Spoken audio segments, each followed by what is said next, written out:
Con- con-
Buenas noches, ¿se escucha?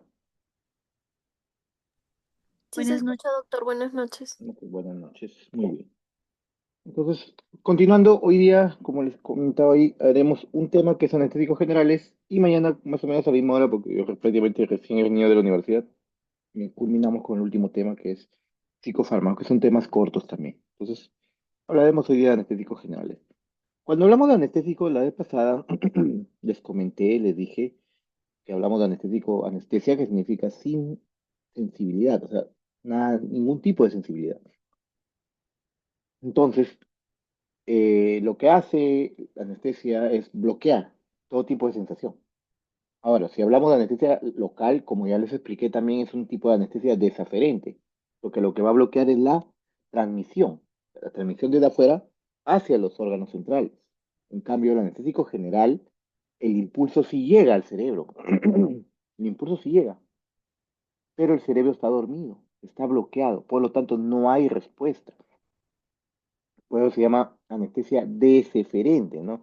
Y una de las características eh, importantes de la anestesia general, por eso el nombre lo dice anestesia general, es que hay pérdida de conciencia. ¿Eso qué quiere decir? Que el paciente debe de estar completamente dormido, inconsciente. Si no, no fuera anestesia general. Entonces, esa es la característica principal cuando hablamos de anestesia general. Entonces, permíteme un poquito.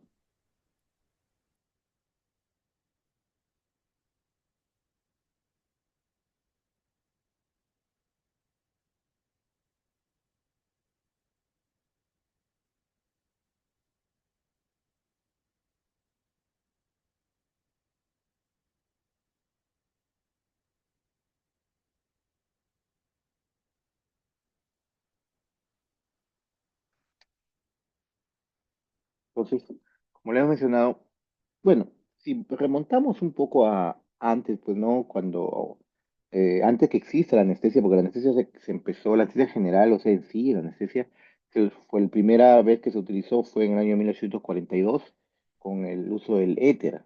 ¿no? Cuando se descubrió plenamente la anestesia. Antes de eso, se utilizaban pues los incas, ¿se acuerdan? Cuando hablan de las trepanaciones craneanas, se utilizaban el alcohol como en la forma de chicha, pues, ¿no? Que es una de las bebidas emblemáticas de acá de nuestro territorio, ¿no? Otros sitios como en Europa usaban el opio, los extractos de la amapola, ¿no? Que ya hemos hablado, ya lo hemos conversado en la clase de opioides, ¿no? Acupuntura, que también les expliqué cómo funciona la acupuntura, el frío, con qué finalidad de mitigar el dolor, o sea, detener el dolor. Los incas, los paracas, fueron grandes cirujanos, como dicen, ¿no? ¿Qué hacían? Hacían trepanaciones craneanas, pero dice la leyenda, son grandes cirujanos, ahí nomás quedaba. ¿Cuál era su mortalidad? No dice. Lo que han encontrado son esqueletos con trepanaciones, pero quién sabe si es que ese paciente, después de haber sido intervenido, sobrevivió o murió ahí nomás. O cuántos eran los pacientes que vivían y cuántos eran los que se enfermaban. Ahí no habían antibióticos. Todo era lo natural. ¿Ya? Perdón, en 1846 fue no, no ha sido 42, 1846, Edward Morton, que no era médico, era odontólogo, pero utilizó el éter haciéndose la primera anestesia, ¿no? Y digamos, desde ahí ya viene, por eso es que a William Morton se le considera el padre de la anestesia moderna. Esto que ni siquiera era médico, ¿ah? Pero era odontólogo, pero él, dentro de su profesión, digamos, quiso ver y experimentó y notó que podía bloquear el dolor para que el paciente no sufra y pueda ser intervenido. Y a partir de ahí hacia adelante, hasta ahorita, digamos, ha venido modernizándose y modificándose todos los actos anestésicos de anestesia local, anestesia general, etcétera, ¿no? Incluso acá habla de 1847 se usó cloroformo, que era una, digamos, el cloroformo ya era una forma modificada y mejor, más estable que el éter. Luego se utilizó bloqueo neuromuscular, cuando hablamos del curare, que tiene la D-tubocurarina, ¿no? Que ya hemos estudiado eso, bloqueantes neuromusculares. Luego se viene el alotano, que ya vamos a hablar aquí, ¿no? Que es el primer florado o agente florado inhalatorio, que ya no es inflamable, porque el éter y el cloroformo eran inflamables. Entonces, ¿qué son los anestésicos generales? Son agentes farmacológicos, de hecho, no son fármacos, que van a deprimir el sistema nervioso central. Deprimir el sistema nervioso central, o sea, que van a mandar, digamos, a la inconsciencia. ¿Con qué finalidad van a depender el sistema nervioso central? De que el paciente no lo sienta, no recuerde. Por eso dice ahí, lo suficientemente para permitir la realización de una cirugía o cualquier otro procedimiento nocivo o desagradable. Porque el paciente prácticamente está inconsciente. Está bloqueado no solamente la conciencia, está bloqueado sus reflejos autonómicos, el reflejo de la tos, el reflejo del vómito. Todo está bloqueado. Todo. No solamente la conciencia.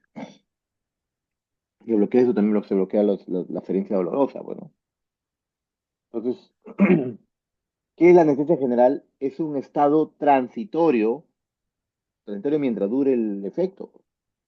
Yo estoy con el vaporizador, estoy con el anestésico general ahí, mientras lo tenga abierta, la anestesia general va a durar. Yo lo cierro y el paciente despierta. Por eso dices un estado transitorio reversible. El paciente tiene que despertar completamente. De depresión del sistema nervioso central, inducido por agentes específicos, anestésicos generales. Caracteriza por pérdida de conciencia, como le dije, de la sensibilidad, no sé si nada, de la motilidad y de los reflejos que ya los mencioné. Entonces, cuando hay anestesia, existe analgesia, no hay dolor. Amnesia, el paciente no tiene por qué acordarse, ni se va a acordar. Inhibición de los reflejos sensoriales y autonómicos que los acabo de mencionar. No hay actividad simpática ni parasimpática, está bloqueado. Relajación del músculo liso y pérdida de conciencia, no con mayúscula, todo lo dice, ¿no? Entonces, ¿cuáles son los objetivos, como ven acá, de la anestesia general, ¿no? O de la anestesia quirúrgica? Supongamos, a un paciente le cortan el abdomen, hay un estímulo doloroso. ¿Y qué provoca ese dolor? No, activa todos los nociceptores, la nocicepción, o sea, la percepción dolorosa, eso significa nocicepción. Y esta nocicepción va a llevar a varios sitios, dolor y sufrimiento. No, aquí, a ver, imagínate que te estén abriendo el abdomen, reflejo motor, los músculos se tiemblan, se tensan, hay una contractilidad por el reflejo del dolor. Abres el abdomen y inmediatamente los músculos se contraen. Por eso es que un paciente cuando no está relajado, los están operando y no está bien relajado, no hay bloqueo neuromuscular, hay reflejo motor y los intestinos se salen. ¿Qué más sucede? Reflejos autonómicos. A ver, dolor, jóvenes. ¿Qué aparece? Hay descarga simpática. Y si hay descarga simpática, ¿qué aparece? Taquicardia, hipertensión, vasoconstricción, todo eso por los reflejos autonómicos. Se activa inmediatamente el simpático en grandes cantidades y produce todo eso. Entonces, ¿qué es lo que hace la anestesia general? Analgesia. Bloquea lo que es, digamos, la percepción dolorosa.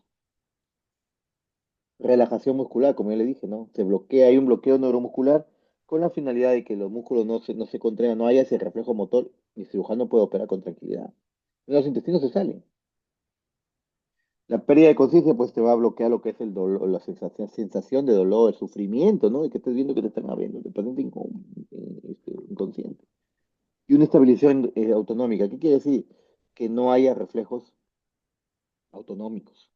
No debe haber bradicardia, taquicardia, no debe haber hipertensión. Todo tiene que mantenerse como si el paciente estuviera despierto sin que le estén haciendo nada. A pesar de que están abriendo el abdomen, están cuchillando, cortando, serruchando, el paciente y todo, su medio interno, todo tiene que mantenerse lo más estable o normal posible.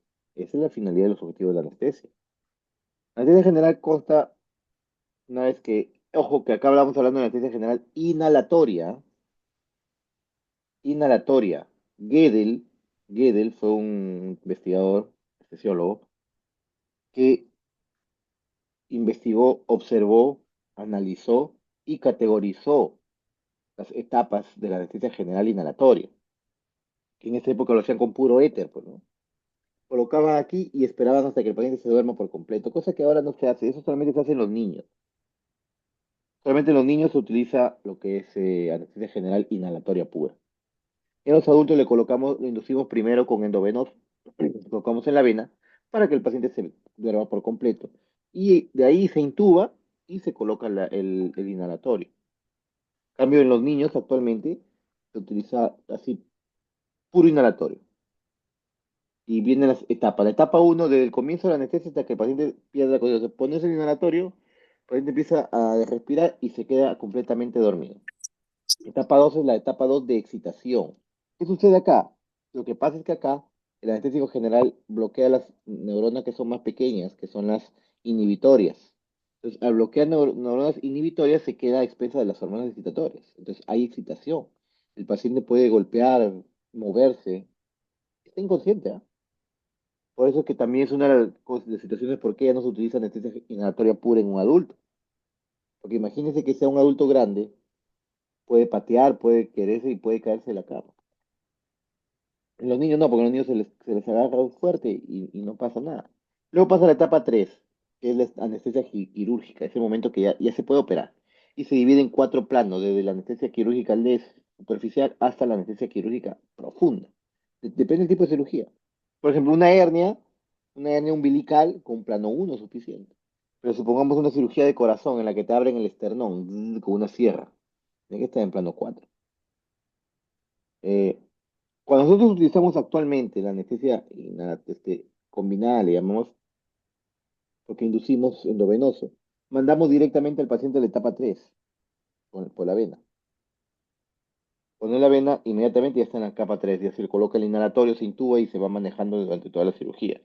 Y la 4, llamada etapa 4 o parálisis vulvar, donde te lleva coma, parada respiratoria y muerte. Actualmente es casi imposible que suceda esto, pues, ¿no? Los agentes inhalatorios de ahora no son como el éter, como el otro. Me demoran bastante en llegar a una parálisis vulvar. Demora demasiado, o sea, imposible en la actualidad. Aparte que tenemos máquinas donde tiene sus monitores y sus Luis, alarmas. ¿hablaste con la Regina? ¿Qué dice? Tiene sus alarmas. Entonces, Inmediatamente ya se está pasando aumenta los niveles de sevoflurana en el inhalatorio, la máquina te manda la alarma y tú ya lo bajas. Entonces es difícil que actualmente llegue un paciente a la etapa 4 y pueda fallecer, ¿no?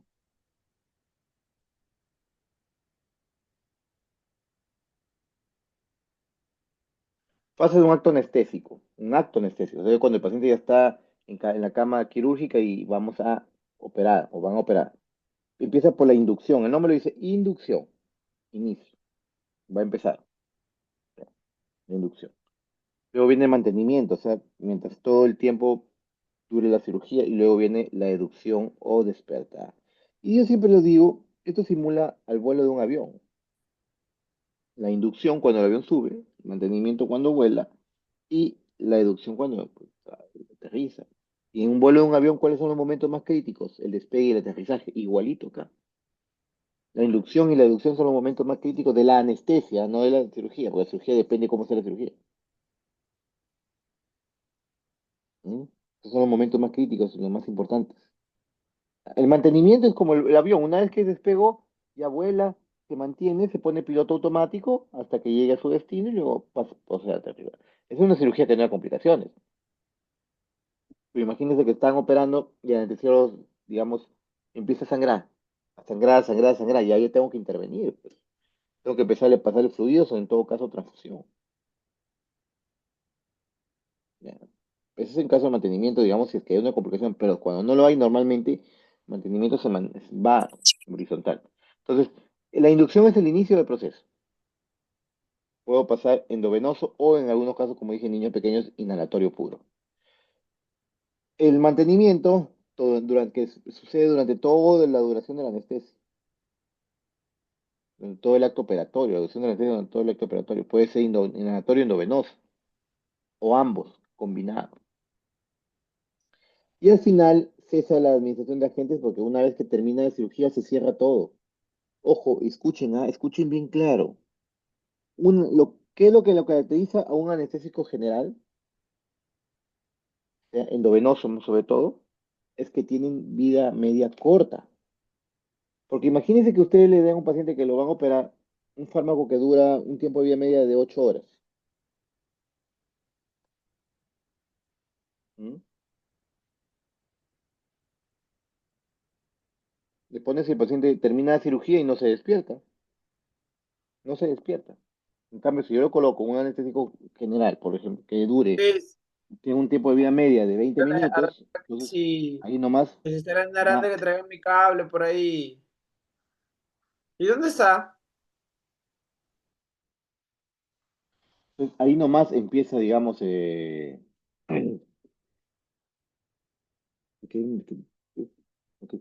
me salí porque estaban hablando. Eh, ya, el mantenimiento estaba mencionado, ¿no? Entonces, mientras no haya ninguna complicación, todo se mantiene, todo se mantiene. Termina la cirugía, ya está hablando del tiempo de vida media de los fármacos. Entonces, si yo le pongo un fármaco con tiempo de vida media corta, entonces termina la cirugía, yo cierro todo, las llaves, todo, para esperar que el paciente despierte. Y una vez que despierta ya se recupera, ¿no? Pero ¿qué pasa si yo le coloco un fármaco con tiempo de vida media larga, prolongada? Por ejemplo, un fármaco con tiempo de vida media de 8 horas. La duración del efecto va a ser mayor. Termina la cirugía, el paciente va a seguir inconsciente. Entonces no quiero eso. Entonces la pregunta es, y eso es importante porque siempre lo digo, ¿qué lo caracteriza a un anestésico, a un fármaco para que sea utilizado como anestésico general? Que tenga tiempo de vida media corto. Por ejemplo, tengo el midazolam y tengo el diazepam. Según lo que han expuesto hoy día, bueno, la sección que ha expuesto que es la F, habló de los benzodiazepinas, ¿no? Entonces, el tiempo de vida media del midazolam es ultra corto, según alguna literatura, o simplemente corto. En cambio, el tiempo de vida media del diazepam es un tiempo de vida media prolongado. Entonces, como anestésico general, no podemos usar el diazepam. El diazepam sirve como antiansiolítico, anticonvulsivante, pero no como anestésico general, por su tiempo de vida media largo. En cambio, el midazolam sí tiene un tiempo de vida media corto.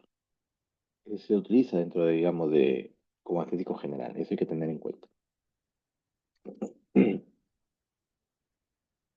Entonces, de acuerdo a lo que ustedes ven aquí, de la fase del acto anestésico y de los agentes que utilicen, la anestesia general se va a dividir en tres grupos. Inhalatoria pura, quiere decir que la inducción y el mantenimiento es netamente inhalatorio. Lo que le mencioné hace rato que se utiliza con los niños pequeños. Tenemos endovenosa, cuando tanto la inducción como el mantenimiento son 100% endovenosos. Y la balanceada o combinada, cuando se emplean agentes inhalatorios y endovenosos durante el acto operatorio. Punto. Así de fácil es, ¿eh?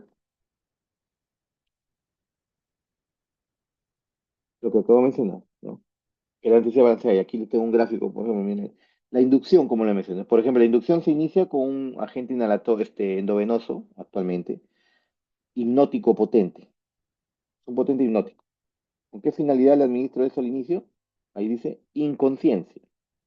Puede ser que el paciente se quede dormido y ya despierta cuando después de terminar la cirugía. Ahí nomás se administra succinilcolina, que es un bloqueante neuromuscular despolarizante con tiempo de duración de efecto de 8 minutos. O sea, corto, sirve para la inducción, entonces, simplemente, no para el mantenimiento. Entonces, se coloca ahí en la inducción un hipnótico con propofol, un bloqueante neuromuscular y un analgésico potente. Aquí tenemos el fentanilo. Tenemos el fentanilo. Fentanilo es un potente opioide, 100 veces más potente que la morfina. Pero tiene un tiempo de vida media corto, pues la morfina sí tiene un tiempo de vida prolongado, este aquí tiene corto. Entonces se mantiene durante todo el acto operatorio. Luego, una vez que ya empezó la cirugía, se pasó, se intubó el paciente, ya para que lo opere, empieza la fase de mantenimiento durante todo el acto operatorio. Se inicia la fase de mantenimiento. Entonces, aquí ya abrimos el inhalatorio, que es el sevoflurane, en este caso utilizamos el sevoflurane. Se le termina de bloquear, o sea, por completo, porque ya, como le dije, la succinilcolina sirve solo para intubar, porque su tiempo de vida media es corto, dura 8 minutos nomás. Entonces, tenemos que utilizar un bloqueante neuromuscular con tiempo de vida media más prolongada como el Becuronio, ¿no? Luego que acaba la cirugía, terminó, culminó, ya dijo, se acabó, el paciente tiene que despertar. Se utiliza la neostigmina para revertir los efectos del Becuronio. Se utiliza morfina como analgésico. Mire, aquí ya se utiliza morfina, pero morfina en dosis analgésicas, ya para su mantenimiento postoperatorio. Para el mantenimiento postoperatorio, porque como le dije, la morfina no se utiliza para operación, es para el control del dolor postoperatorio, pero no para el acto anestésico. Los anestésicos generales van a ser inhalados o inhalatorios y de administración endovenosa. Entonces, los inhalados tenemos acá los principales, los más usados actualmente en la actualidad son el isoflurane y el sevoflurane. Ya, son los más usados en la actualidad, al menos acá en nuestro medio. Ahora, ¿por qué el óxido nitroso le he puesto de azul a diferencia de los demás? ¿Por qué? Porque el óxido nitroso es el único agente inhalatorio que es gas, que está en estado gaseoso. En cambio, los demás son líquidos volátiles, son líquidos que al contacto con el aire empiezan a vaporizarse, empiezan a evaporarse. ¿Ya? Entonces, el óxido nitroso es el único que tiene propiedad gas, los demás son líquidos. ¿Ya? Ahí es donde varía nomás. Bueno, miren el gráfico. Los efectos del anestésico general es netamente por acción en el sistema nervioso central, porque esa es la finalidad, ese es el objetivo. El objetivo es bloquear la conciencia para que el paciente no se acuerde y puedan operar con tranquilidad, bloqueando este dolor, todo. Pues sus acciones se dan por acciones del sistema nervioso central, pero para llegar al sistema nervioso central desde el equipo de anestesia, al circuito respiratorio tiene que atravesar toda la barrera y penetrar la circulación sanguínea hasta alcanzar el cerebro. Entonces, miren aquí el gráfico, el agente inhalatorio se da en el circuito. Entonces, ingresa a los alveolos y se absorbe por el flujo, a través de la circulación pulmonar, se absorbe el agente inhalatorio. Pasa a los alveolos al torrente sanguíneo. Entonces ahí empieza a distribuirse, dependiendo de su volumen de distribución. Entonces aquí tiene, digamos, el plasma, ¿no? Digamos, la distribución de los órganos más perfundidos, corazón, riñones, ¿no? Cerebro, ahí donde va a actuar directamente. Luego pasa a los medianamente perfundidos y por último los no pobremente perfundidos para luego ir hacia la sangre y poder eliminar. Entonces, bueno, si viene siendo acá bien este circuito, esto fuera es la anestesia y acá es como entra los alveolos. Los alveolos también lo excretan también. Entonces, captación e distribución. Acá no podemos hablar como hablábamos en los otros fármacos de absorción, ¿no? Acá hablamos de la captación y distribución, hidrosolubilidad. Va a depender de la hidrosolubilidad de la anestesia. ¿Ya? La hidrosolubilidad lo que importa, digamos, o determina la potencia de un fármaco es la liposolubilidad de un agente inhalatorio. Aquí vamos a hablar de eso. Entonces, la captación e distribución va a depender de la hidrosolubilidad del fármaco y la concentración en el aire inspirado. O sea, ¿cómo se va a captar? Si tú tienes acá el agente inhalatorio con una dosis muy baja, el paciente no va a hacer efecto. Depende de la ventilación pulmonar. Si el paciente está hiperventilando, más rápido va a absorber, se va a dormir más rápido. Como también cuando ya está, digamos, saliendo, va a ser más rápido, le llamamos la eliminación, ¿no? Depende del volumen, ventilación pulmonar. Depende del flujo sanguíneo pulmonar también. Hay zonas que no está perfundido, no va a ir bien. Gradiente de presión del anestésico entre la sangre arterial y venosa, punto importante para la distribución del fármaco, del agente. Metabolismo y excreción. Prácticamente no se metabolizan en el hígado, excepto el metoxiflorano, que se metaboliza un 50% y el alotano 18%. El sevoflurano y el isoflurano, que son los más utilizados, como se dan cuenta acá, tienen un metabolismo hepático del 3% y el isoflurano del 1%. La excreción pulmonar es inalterada en gran medida, o sea, lo inhalas y ahí nomás lo estás devolviendo. Excepto el metoxiflurano y el alotano, porque esos sí se excretan por el riñón, lo demás por vía inhalatoria. Entonces, la solubilidad va a estar basada en el coeficiente de partición. ¿Qué quiere decir coeficiente de partición? Digamos, el índice que me indica si el fármaco se puede, eh, digamos, si el fármaco puede mantenerse en dos fases. Por ejemplo, el coeficiente de partición estamos hablando acá principalmente para hablar la hidrosolubilidad, es el coeficiente coeficiente de partición sangre-aire, o sea, en el capilar, en el alveolo. El alveolo está ahí, la interfase, ¿no? Porque dentro del alveolo hay sangre y en el vaso sanguíneo hay sangre. Perdón, en el alveolo hay aire y en el vaso sanguíneo hay sangre. Entonces, el segundo punto que dice acá dice, hay una relación inversa entre la solubilidad. Y la solubilidad se refiere a hidrosolubilidad. La hidrosolubilidad de un anestésico y la velocidad con que aumenta su presión de sangre arterial. ¿Qué quiere decir? Que mientras el anestésico sea más hidrosoluble, va a llegar menos rápido al cerebro. ¿Por qué? Porque es más hidrosoluble, está totalmente disuelta en la sangre. ¿Y a dónde va a hacer efecto pasando cuando ingresa al cerebro? Entonces, si está muy disuelta en la sangre, si está muy disuelta por hidrosolubilidad, el fármaco en la gente no va a llegar al cerebro. Por eso, mientras más hidrosoluble sea, más hidrosoluble, menos rápido va a ser. Y es menos hidrosoluble, va a ser más rápido, ¿no? Entonces acá está hablando del coeficiente de partición. Sangre aire o sangre gas, que me indica hidrosolubilidad. Y hay otro coeficiente de partición que significa cerebro-sangre, que me va a dar la liposolubilidad. ¿Ya? Esos son los coeficientes de partición para determinar. Entonces, vamos a verlo más adelante. Pero aquí miren este ejemplo. Por ejemplo, acá el óxido nitroso no es soluble, no es hidrosoluble, tiene poca hidrosolubilidad. Entonces, se acumula acá y no se disuelve en la sangre. Entonces, como no se disuelve en la sangre, inmediatamente va a pasar al cerebro. En cambio, cuando hay alta hidrosolubilidad, el fármaco está disuelto en la sangre. El fármaco está disuelto en la sangre. Por eso es que entonces, como está disuelto, va a demorar más en llegar al cerebro. Entonces, aquí es donde damos a entender lo que dice acá, la relación inversa. O sea, mientras más hidrosolubilidad sea el fármaco, o sea, sí, va a ser menos rápido que llegue al cerebro.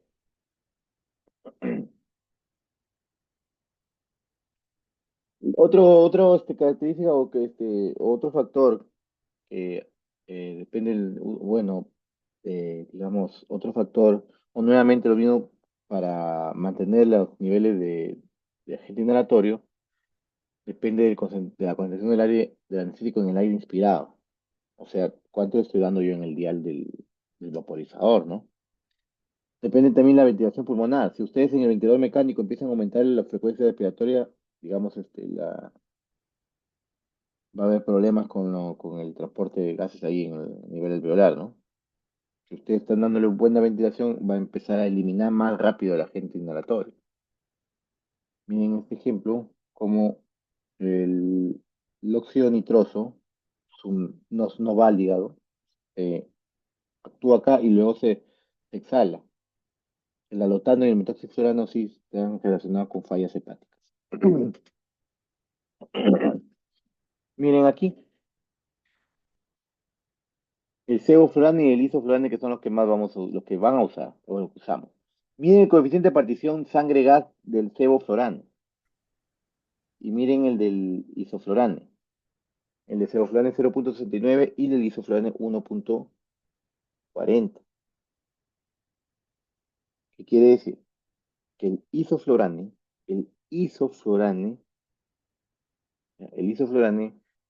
es más, digamos, más hidrosoluble que el sevoflurane, porque el isoflurane demora en actuar.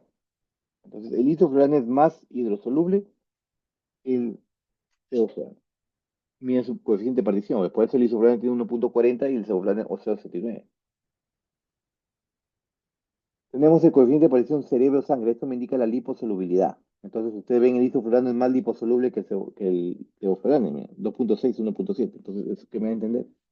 Que el isoflurane es más potente que el sevoflurane. El isoflurane es más potente que el sevoflurane. Miren su coeficiente de partición cerebro-sangre, o sea, es mayor el isoflurane. Es más liposoluble. ¿Ya? Es más liposoluble. La concentración alveolar mínima de 1,4. Metabolismo, según lo que el sevoflurane 2,5% se metaboliza con el fluoruro y el isoflurane menos del 2%. Dice acá, inicio de recuperación rápida, inestable en soda cálcica. Allá. Es inestable en zona cálcica. ¿Por qué dice que es inestable en zona cálcica? Porque nosotros en la máquina esta tenemos un caníster, un depósito con calcio, con carbonate de calcio. ¿No? ¿Para que con qué finalidad? Absorber el agente inhalatorio, ¿ya? Y no contamina. Pero es inestable el sevoflurane, hay que tener precaución ahí.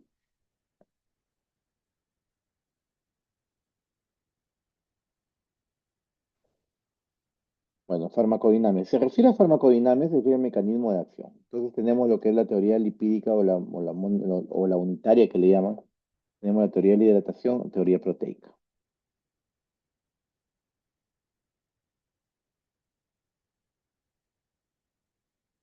Entonces, hablamos de la teoría unitaria o teoría única que le llaman, ¿no? Acá hablas de un solo receptor, en ese caso el GABA. Esa es la teoría unitaria, ¿no? Una sola proteína, o sea, un solo, eh, digamos, receptor, digamos, el gestor GABA, que es un gestor ionotrópico, inhibitorio. Entonces, según esa teoría dice que estos fármacos todos son agonistas GABA. Entonces, apareció la teoría múltiple, en la que hablaba de varios receptores proteínas que van a ser activadas por en este caso, ¿no? Miren aquí el ejemplo. GABA A, NMDA, son más importantes, son utilizados. La glicina también. Miren el efecto. Los barbitúricos, miren el color, es más oscuro. Una potenciación mayor de GABA A, los barbitúricos. Ahí están los colores, ¿no? Para propofol también. El NMDA, aquí estamos para entender cuáles son los fármacos digamos, que tienen mayor afinidad por ciertos receptores, ¿no? Los barbitúricos, profeto, amidato, ketamina, GABA. Entonces, para que lo revisen y se den cuenta más o menos cuáles son agentes, cómo se van a utilizar, ¿no? ¿Qué es el CAM? Es un dato importante, chicos, que tienen que saber, ¿ah? Doctor, es una concentración alveolar mínima. Excelente, eso es lo que significa el... Pero ¿cuál es la definición? Y eso tienen que aprendérselo, eso tienen que saberlo de memoria. Es la mínima concentración inspirada de un anestésico que en equilibrio aboliría la respuesta de un estímulo quirúrgico estándar en el 50% del paciente. ¿Eso qué quiere decir? Que es la concentración alveolar, la mínima cantidad del agente inhalatorio necesaria para bloquear la respuesta quirúrgica, o sea que el paciente no sienta nada, en el 50% del paciente. Entonces, el CAM me va a determinar, es como si hablara de la potencia de un fármaco normal. De un fármaco normal, ¿qué es la potencia? Es, digamos, indica la cantidad del fármaco administrado. Es decir, mientras menos fármaco administras para la misma enfermedad que el otro, es más potente. En cambio, aquí cuando hablamos de, del CAM, en los agentes inhalatorios, hablamos de la potencia. Aquí hablamos de la potencia. O sea, el CAM es como si fuera la dosis del fármaco. El CAM es como si fuera la dosis del agente inhalatorio. Entonces, es fácil determinar, digamos, este caso. Entonces, vuelvo a repetir el concepto. Es la mínima concentración inspirada de anestésico que, en equilibrio, aboliría la respuesta a un estímulo quirúrgico estándar. Entonces, así como la potencia corresponde, perdón, así como en los fármacos normales se llama dosis, aquí lo hablamos como CAM. Entonces, mientras menos CAM utilice el fármaco, es más potente. Es lo mismo que hablan en un fármaco normal. Mientras menos dosis utilice, más potente. Mientras menos CAM utiliza, es más potente. Bueno, efectos sistémicos, efectos cardiovasculares, todos son depresores, ¿ah? Todos son depresores, agentes inhalatorios. Igualito con el agente respiratorio. Pues el paciente al final no se nota porque se le intuba y no sabemos si hay depresión respiratoria. El paciente está ventilando muy bien. En el cerebro disminuye el índice metabólico y aumenta el flujo cerebral y a la larga puede llevar a una hipertensión, pero es muy raro dependiendo del uso que dan bastante ahí, ¿no? Efectos sistémicos, continuando los efectos renales van a disminuir la velocidad de filtración glomerular y el flujo plasmático renal. Efectos hepáticos disminuyen el flujo sanguíneo hepático. Eso es punto importante. Es un potente, digamos, este, eh, digamos, relajante del músculo uterino. Puede haber, si es un paciente que ya dio a luz, puede que el útero haga atonía uterina y puede empezar a desangrar, ¿no? Por eso, en pacientes gestantes que van a utilizar anestesia general, es bastante importante evitar en lo posible el uso de esos agentes.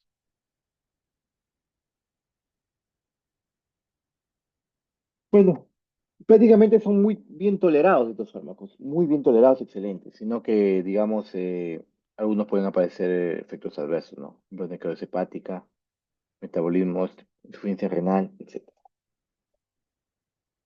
Me dan un minuto, chicos, ¿ya?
Muy bien. Entonces, los efectos adversos, como le mencioné, el alotano, que puede producir nefrosis hepática, y el metabolito del metoxifenona, que puede producir insuficiencia renal. Los demás fármacos, los demás inhaladores son seguros. La mayoría de esos efectos adversos son depresión del sistema cardiovascular, ¿no? A ver, miren aquí los efectos, como he mencionado, ¿no? Teoflorane, por ejemplo, su potencia es baja, pero el isoflurane es media. El alotano tiene una mayor potencia todavía. Solubilidad del sevoflurane es baja, la del isoflurane es mayor, se puede decir de media. Los efectos cardiovasculares, como ustedes ven, disminuyen la presión arterial, disminuyen la ventilación, mínimos efectos sobre el líquido cefalorraquídeo, mínimos efectos sobre el líquido cefalorraquídeo. Aquí no hay problema. El problema es evitar que pueda haber una depresión seria y puede provocar algún daño, ¿no? Por eso el sevoflurane y el isoflurane, todos estos son, y sobre todo en efectos cardiovasculares y respiratorios, son depresores. Son depresores. De estos de aquí, el único que se puede utilizar como inducción, bueno, antes de utilizar el otano, ahora se utiliza el sevoflurane, se usa como inducción. Se usa como inducción. El isoflurane, el deflurane no tenemos. El isoflurane sí, el otano ya está fuera de mercado. Bueno, acá en nuestro país, ¿no? Acá está el resumen de todo, ¿no? El oxígeno. Mide su coeficiente de partición sangre-gas o sangre-aire, ¿no? El alotano 2.3, el isoflurane 1.4 y el sevoflurane 0.68. Eso quiere decir que el sevoflurane tiene una menor distribución sangre-aire. Quiere decir que es menos hidrosoluble que lo demás. Entonces, si el sevoflurane tiene, digamos, una duración eh, rápida de volverse inconsciente, cuando despierta también va a despertar rápido. Si demora bastante, se prolonga en la inducción, al despertar también va a demorar. Entonces, aquí tenemos, por ejemplo, el resumen de lo que les he hablado. Coeficiente sangre-gas o sangre-aire es directamente proporcional a la hidrosolubilidad e inversamente proporcional a la rapidez. O sea, ¿qué quiere decir? Que si mientras más hidrosoluble es, menos rápido va a ser, pues va a demorar más en llegar al cerebro. Mientras menos hidrosoluble es, va a estar diluido en la sangre, no va a estar diluido, mejor dicho, en la sangre, va a pasar rapidísimo al cerebro. Es, digamos, el coeficiente sangre-gas o sangre-aire es directamente proporcional a la hidrosolubilidad e inversamente proporcional a la rapidez. Miren acá la potencia de la liposolubilidad. Entonces aquí depende de lo que es ya, perdón, aquí también es, digamos, directamente proporcional a la liposolubilidad e inversamente proporcional a la CAM. Entonces la potencia me indica la liposolubilidad del fármaco. La liposolubilidad del fármaco. Y el CAM me representa como si fuera la dosis, pues, ¿no? Si ustedes se dan cuenta, mayor potencia, mayor liposolubilidad, menos CAM. O sea, ¿cuándo un fármaco es más potente? Cuando tiene menor CAM. Un inhalatorio. Si su CAM es menor, es más potente que otro. Es como le vuelvo a repetir, tal como hablamos de las dosis de los fármacos, ¿no? ¿Cuándo es más potente un fármaco? Cuando su dosis es menor. Acá igualito. Es más potente un agente inhalatorio cuando su CAM sea menor. Ahora sí, hemos hablado de los puntos principales, pues no de los sentidos generales, porque en tu caso no, ustedes no van a salir como anestesiólogos. Acá lo que se va a hacer es buscar, digamos, los puntos principales de los agentes inhalatorios que hemos hablado, ¿no? Entonces tenemos los agentes intravenosos, son fármacos ya que se van a utilizar como anestésicos, pero por vía endovenosa, ¿no? Tenemos barbitúricos como el tiopental, metoxipental, también está acá el fenobarbital, ¿ya? Benzodiazepinas como el midazolam, diazepam, analgésicos opioides como el fentanilo, morfina, sulfentanilo. Y otros fármacos como el propofol, la ketamina, el etomidato, las desmetomedinas que no tenemos acá, ¿no? Entonces, ustedes se dan cuenta que estoy pintando de rojo algunos fármacos. ¿Por qué creen? ¿Por qué creen, ah? Por su tiempo de vida media corto, pues. Lo que les he dicho. Que para que sea anestésico, ¿no? Tiene que tener un tiempo de vida media corto. Por ejemplo, aquí tenemos midazolam y diazepam. ¿Cuál va a ser anestésica? Como anestésico midazolam, porque el diazepam es prolongado. Los barbitúricos, el tiopental es rápido, pero el minoxidil no. Entonces, utilizamos los fármacos que tengan un tiempo de vida media corto, si no nos sirven como anestésico.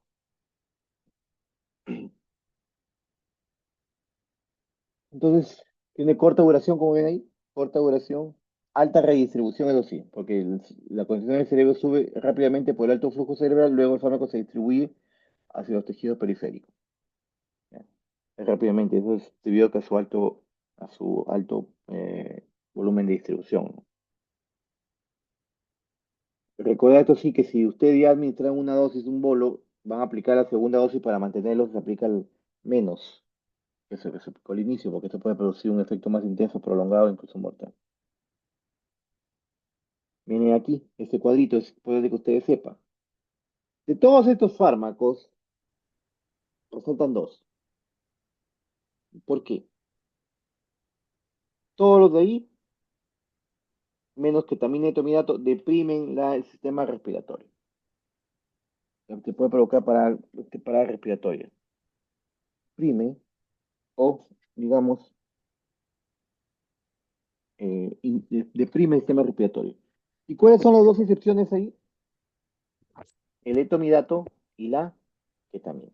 Los demás deprimen el sistema cardiovascular, deprimen el sistema respiratorio. En cambio, la ketamina y etomidato no. Y ustedes ven ahí, el etomidato simplemente tiene un equilibrio cardiovascular, lo va a mantener.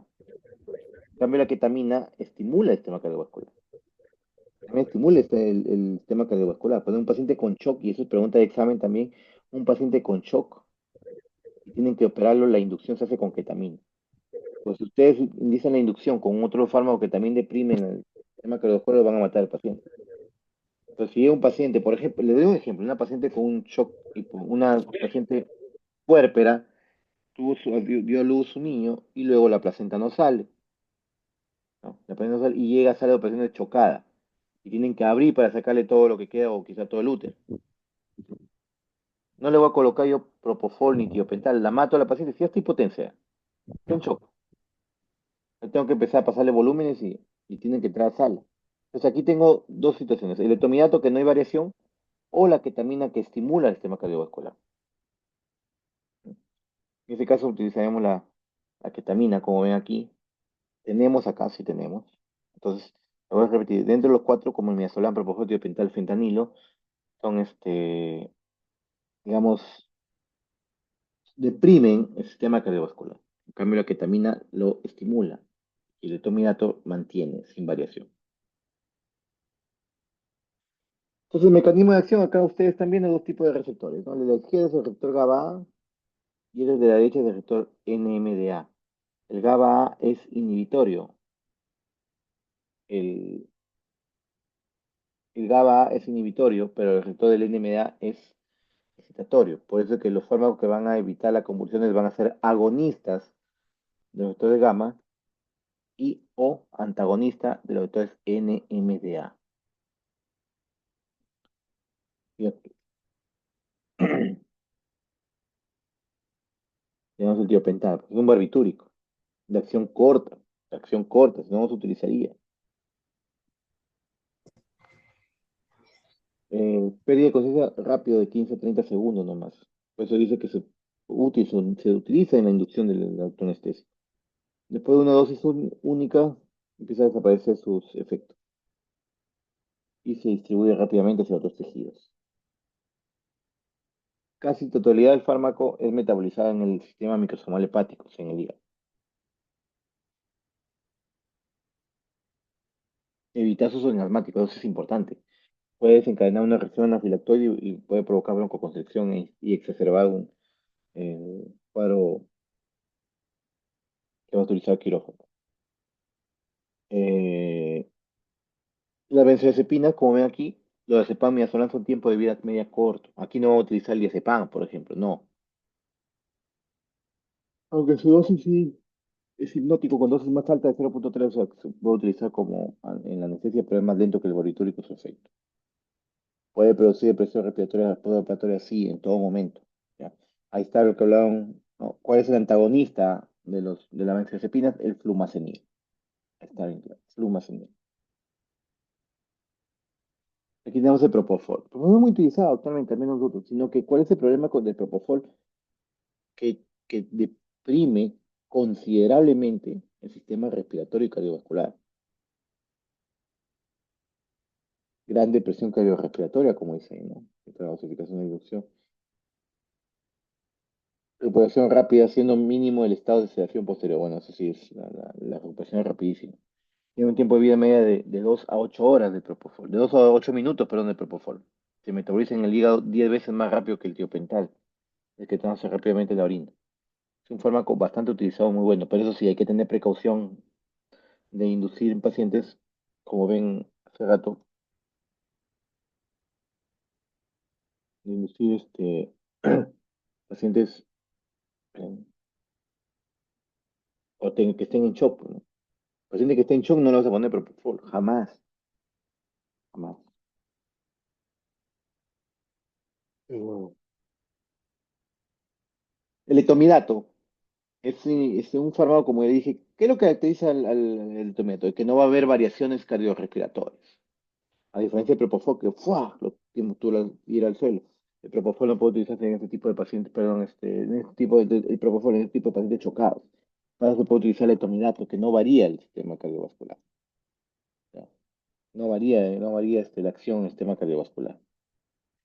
En cambio, la ketamina, que produce una tendencia disociativa, aparte de analgesia y amnesia, es un estimulante, perdón, un antagonista de los receptores NMDA. Es un antagonista de los receptores NMDA.